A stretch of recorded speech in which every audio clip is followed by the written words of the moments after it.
ওয়াল আসর, সময় কিন্তু খতম হয়ে যাচ্ছে। ইন্নাল ইনসানা লাফি খুস, মানুষ সামগ্রিকভাবে, মানুষকে আল্লাহ পঞ্চ ইন্দ্রিয় দিয়েছেন। আমরা বুকে হাত দিয়ে বলি, আমরা আমাদের পঞ্চ ইন্দ্রিয় ব্যবহার করি আল্লাহর রেজামন্দির জন্য না আল্লাহকে নারাজ করার জন্য? আমরা আমাদের পঞ্চ ইন্দ্রিয় বলেন, আমাদের ভিতর জগৎ বলেন, সবকিছু দিয়ে আমরা ক্ষতির মধ্যে আছি।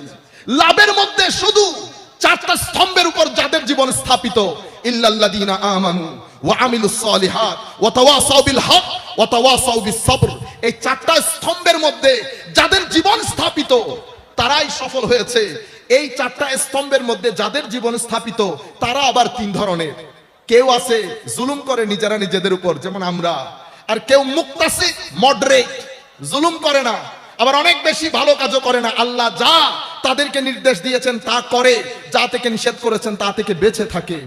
আর এদের মধ্যে এক্সিলেন্ট হচ্ছে সাবিকুনা বিল খায়রাত ইন্নাল্লাযীনা সাবাকাত লাহুম মিনাল হুসনা, এনারা হচ্ছে আউলিয়ায়ে কেরাম, যাদের ব্যাপারে আল্লাহ সূরা হাদীদের মধ্যে বলেছেন ওয়াল্লাযীনা আমানু বিল্লাহি ওয়া রাসূলিহি উলাইকা হুমুস সিদ্দিকুনা ওয়াশ শুহাদাউ ইনদা রাব্বিহিম লাহুম আজরুহুম ওয়া নূরুহুম। মনে রাখবেন, এই তিন ক্যাটাগরি, প্রথম ক্যাটাগরির মধ্যে আউলিয়ায়ে কেরাম পড়েছেন। আমাদেরকে আল্লাহ অন্য আয়াতের মধ্যে হুকুম দিয়েছেন আমরা যেন আউলিয়ায়ে কেরামের পদাঙ্ক অনুসরণ করি।